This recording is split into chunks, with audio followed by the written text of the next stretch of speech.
political people I've gotten to know, he likes to turn ideas into action. He likes to do it quickly, and he likes to do it effectively. And he kept pushing as we continued to communicate about how we can act on a lot of the agenda items that we were discussing on Lake Ontario. And that resulted in this meeting today and some ongoing meetings over the next few months. We talked about today things that cross our borders. A state border is sort of an artificial line. We talked briefly about cybersecurity, for example, public safety, and ways we're going to do joint exercises, more importantly, prepare for that eventuality. We talked previously a little bit about joint purchasing, ways that we do this together, we can have some real savings. We talked a little more today in an ongoing conversation when it comes to transportation. We can speed up our transportation system, do what we can to end gridlock, get the rail going in a way that it should be going. But it doesn't work unless if the Metro North goes all the way into Grand Central Station. It can't stop at the border. And Governor Cuomo has been so aggressive and ambitious in upgrading his transportation system there in New York over the last period of time. The success of the Mario Cuomo Bridge and the ability to show people that this investment dollars make a difference every day. He reminded us we're going to need some early successes as we do transportation and give people a vision about where we want to go. And finally, what came up and we've discussed in some detail is how we work together state by state, perhaps with our neighboring states in Rhode Island and New Jersey and beyond, marijuana regulation, and now vaping. The idea that each state does its own thing is a little patchwork of different rules and regulations, different qualities in terms of public safety and public health. Governor Cuomo really has been forceful in saying this is something we want to do together. We want to do it on a timely basis. We don't want to give up marijuana to the black market. We've seen how dangerous that can be. And come up with our public safety regulations and other rules. If we do that together going forward, I think that would be a priority for both of us. I'm really glad to see the close relationship that we have, New York and Connecticut. We're a lot stronger for it, and I appreciate you being here, Governor. Thank you very much. Well, it's my pleasure to be here, and first I want to thank the Governor very much for his hospitality and his entire team preparing for today. I also want to make sure that I communicate how impressed I was with the Governor's proficiency on the water. He had a mastery of nautical affairs rarely seen in the elected official. He was really impressive in advising the captain on how to catch fish, which was, and successful at it. And was very kind, not to mention on our fishing trip that his fish was actually a little bit bigger than my fish. But decorum caused the governor not to mention that. I'm very excited about the relationship with not just the state, but with Governor Lamont. He's here to make things better. And he's willing to take the risk and take the chance to make change, which many elected officials are not willing to do. You know, everybody wants, in theory, in abstract, we want change, we want to improve. Yeah, but they don't want to actually do the work required to make that happen. It's not easy to make change. But the governor obviously brings great intelligence and energy and creativity. And he's about getting it done, and that is the common link between us. These are special opportunities to be in elected office, and the people put trust in you, and our obligation is to do our best every day to maximize that opportunity. And I think we can do more together than we can working alone. And Lord knows we have problems facing us that rise on a daily basis, issues that nobody has thought about before. And it's going to take all of us if we're going to actually make a difference. We don't have, frankly, in my opinion, a federal government that is providing leadership on these issues. We're getting out of Washington a lot of confusion and a lot of debate. And basically they're saying to the states, you are on your own. And that's liberating on one level. So if we're on our own, let's hook our boats together and let's see if we can find our way through this storm. The number of issues that face both Connecticut and New York as neighbors, the governor mentioned them, but right up on the top are the transportation issues. Metro North is vital to New York. It's also vital to Connecticut. We're investing in Metro North. We want to make it better. We want to do that with Connecticut. And I think there's a lot of opportunities there in terms of cybersecurity, environmental issues, emergency management, which is a whole new field for all of us with storms that we've never seen before, and being able to address those issues that we can do better together. And then the issue of marijuana and legalizing marijuana and vaping, which the vaping issue is real and it's frightening. You have hundreds of people all across this country who've gotten ill. We have about 100 people in New York State. You have young people who are dying. And you have young people who are getting addicted to nicotine and they don't even know what they're doing. They were sold this product, vaping, it's safe, it's fine, and everybody's doing it. Everybody's doing it. Must be fine. All the cool kids are doing it. Yeah, now you have kids who are 12, 13, 14 years old who are vaping. At best, they're getting addicted to nicotine. At worst, they're putting a substance in their body that can kill them. So what do we do about that? The federal government is doing nothing. What can we do? And what can we do together? Because it makes no sense to pass one set of rules in New York when they can just drive across the border to Connecticut and have a different set of rules and vice versa.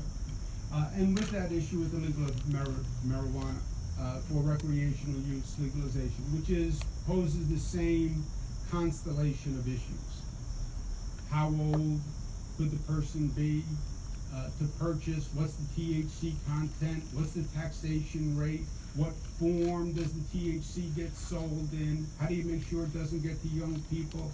How do you make sure the police force is ready to enforce these laws and trained to enforce these laws? So in concept, many people agree on the legalization of recreational marijuana. But like in many cases, the devil is going to be in the details. And how you do it will determine the success of the program.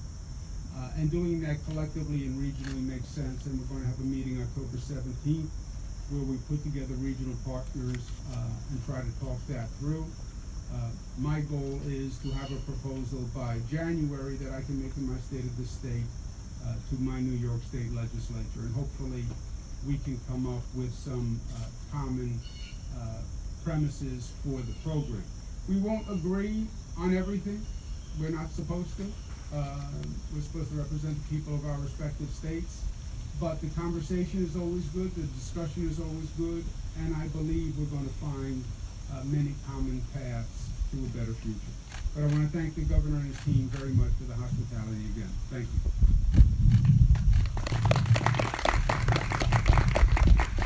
Cuomo, the problem in Connecticut with the marijuana bill was that the delegations from the major cities, well, not major by New York standards, but they're Hartford, New Haven, and Bridgeport, wouldn't vote for it unless there was expungement of past records. Is that an issue that you have addressed in New York, or you would think is also want to be linked to it? Well, there are, in New York, we also have, let's call them ancillary issues that get connected to the legalization issue. And depending on the political subdivision you're talking about, an ancillary issue can be expungement. Ancillary issue can be what will you do with the funding that you raise from the taxes. So it triggers side conversations, if you will. But those are side conversations, and I'm sure Connecticut has its own, and New York will have its own, and New Jersey will have its own. I think if we focus on the core program, what would a legalization of recreational marijuana system look like? What are the rules and regulations of that system? And how do we police it, and are we prepared to do that? I think that's the mission for this discussion. And then you'll have local political sidebar discussions, I'm sure, in all of our states. Have you considered what Governor Baker has done in Massachusetts, and that is banning the sale of vaping products for a few months just to see what's going on? Yeah, I banned in New York the sale of flavored e-cigarettes and vaping products. If you look at one of the problems is the law says anyone under 21 years old is supposed to vape. It's 18 now in New York, it's going to 21. Obviously, stores are selling these vaping products to kids. Estimates are 40% of high school students are now vaping. I mean, it's extraordinary. So the kids are getting them. It's also true that they are being marketed to children. And part of it is the flavors of the vaping and the e-cigarettes. Scooby-Doo, bubble gum, cotton candy. They are targeting children as a market. Incidentally, cigarette manufacturers cannot do that by law. They cannot market to children. We had that battle and we won. Cigarette companies, by federal action in 2009, can only sell tobacco-flavored cigarettes or menthol-flavored cigarettes. You can't have flavored cigarettes precisely for this reason. So the vaping companies have gotten around all of that. So we banned all flavored vaping products. Do you think the door is open now for vaping? Opportunity to ban flavored vaping products earlier this year when you guys raised the age? You had the opportunity here, and it was not. One of the first bills we passed was making sure that we raise the age to 21 for tobacco products and vaping. If we think part of the problem right now, and especially comes to the flavored vaping, is they're targeting young people, and high school kids are more likely to be doing it before we banned it. That goes into effect next week. Renee has gone out and her team, Public Health, to each and every one of the stores. They know what the rules and regulations are, ID. We're going to be very strict about that. We've gone even further than that. If somebody tries to buy this stuff, online, delivered, somebody over the age of 21 signs it and has to show ID. So we've been very strong. That goes into effect next week. I'm going to work with Governor Cuomo going further now in terms of what we want to do with flavored vaping products for the population at large, and I think it's something we're going to be doing together. Do you think the CDC is at fault in any way? Rosa DeLaura feels that they let this product be marketed before testing was done, so the cat is out of the bag, and it's very hard to fix that. Well, I'll leave it to the Congress to comment on the CDC. Do I believe there are dangerous products circulating? Yes. Vaping itself has not been, we have no tests on the long-term consequences of vaping because we don't have long-term experience with vaping. What is the experience after 10 years of inhaling warm steam with tobacco deep into your lungs? Nobody can tell you that because we just haven't had the experience. They do test some of the vaping products, but what the vaping companies will say is it's the black market products which are tested, have no testing. They are illegal substances, but they are sold here and connect to the vaping devices. That's why I don't preclude or exculpate the vaping companies, because it's very often their device that the counterfeit product will plug into, right? But there's no doubt that the black market is where the predominance of the health issues have come from. Governor Lamont, are you considering a ban via executive order, whether it's a partial ban or a total ban on vaping products? I don't know what I can do by executive order, but I'm going to be very strong doing it forward, at least get something in the bill before the legislature as soon as we can. Whether you ban all vaping products or whether that leads more people to the black market, the illegal stuff that is even more dangerous, I want to do a little more research on this. It's still early. Governor Lamont, can I follow that? We have been cutting back on what we spend on cessation outside of our Medicaid budget. If you want to do a regional strategy with New York, are you going to have to, quite frankly, expand what we spend on vaping and tobacco cessation? Look, I think we will. I mean, I know that over the last 10 years, we've been siphoning off some of the money that's supposed to go to tobacco cessation to other things. That's gonna stop. Did you two talk about tolls today? Did tolls come up today? With this finding common premises for the recreational marijuana program, what are 2 or 3 areas where you think you'll be able to find common ground very quickly? The couple of the issues that will come to the top of the list when you start to talk about legalization. What age are you thinking about? What is the THC content that you are allowing? What is the tax rate that you're going to charge? So literally people don't shop forums by the tax rate. What substances are you going to allow to be sold? What precautions on those substances to make sure children don't inadvertently get their hands on them? What proof of age will these distribution sites have? What police training do you need, if any, to make sure the police force is ready for a potential stops on driving while under the influence of marijuana, other drugs, which they obviously handle now, but can we have more training and more specialization? I think those would be some of the top issues. Aren't you kind of late to the game, though? I mean, Massachusetts, we have a common border with Massachusetts as well. They're already doing it, and they've been up and running for a while. When it was introduced, We're gonna do it right, Mark. I mean, talking about keeping the taxes lower. the governor pointed out that when Colorado did it, they've had to change that law a number of times. I think Massachusetts would like to do this. We'll get Charlie Baker as part of this conversation. I think we want to do it on a very thoughtful basis, but to reinforce what the governor said, for me, safety and public health in a carefully regulated market, to make sure we don't surrender this market to the black market, but it's something we do with safety as a paramount concern, is to make sure that we have that in common with all of our regional states. The tolls come up today? Importance with the relationship between New York and Connecticut. What makes it special, and why is this partnership necessary? And can you talk a little bit about tolls? Did that come up in your meeting today? Why would Connecticut and New York work together? Is that the essence of Yeah, your why? question? What makes this partnership important? Why wouldn't New York and Connecticut work together? We are neighbors, we have the same problems, we have a common border. We're better together than we are separate. It makes all the sense in the world for us to work together. It would be absurd not to, frankly. If governors didn't work together in neighboring states, I think it'd be fair to question why not, because it's such an obvious benefit to both. We did not discuss tolls.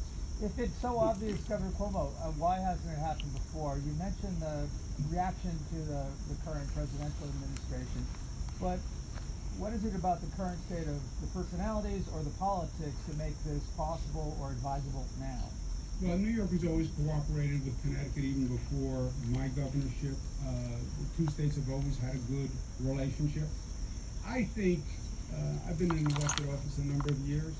I've been in the federal government, I've been in local government, I've been in state government.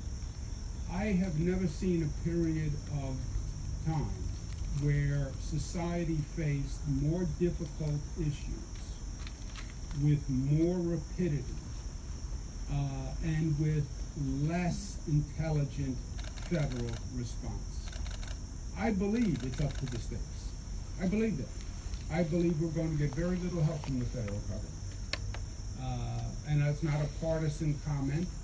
You can blame whoever you want to blame. From a governor's point of view, the undeniable bottom line is you're getting very little assistance from the federal government. So you are on your own. And to the extent states can work together, we need to work together. We need the thinking, we need the collective action, because none of us have been here before. I don't think this country has ever been in this position before. And as an elected representative, you want to make sure you're doing everything you can to do your best for your people at that time.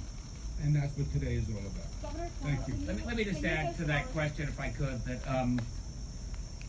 look, the states are stepping in and filling a void left by the federal government.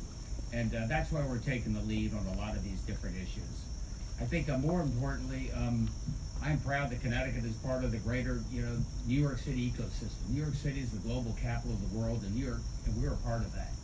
And the more we work together, be it transportation, these other things, the better it is for Connecticut. And I think the better it is for our region, including New York. And this is something I want to build upon every day. And yes, we talked about transportation, we talked about funding of transportation, but more importantly, we talked about how we are part of a global thing that's going to work together, and we're much stronger for it. Now, I'm a little embarrassed, by the way, because when I went fishing with Governor Cuomo, he gave me a beautiful hand-done rod that was embossed and such, and they gave me, as a return gift to show him, to exemplify a speeding up of our permitting process, Governor. Here you are from DEP, a fishing license made out to you so you can come anytime you want to the great state of Connecticut and catch an even bigger trout. Beautiful mounted fishing license. You can't beat that. Oh no, so it's easy to handle. When you go fishing, you just attach it to your. You're very get done. Governor, great to see you. Thanks for being here. very much. Thank you. You can get a tie.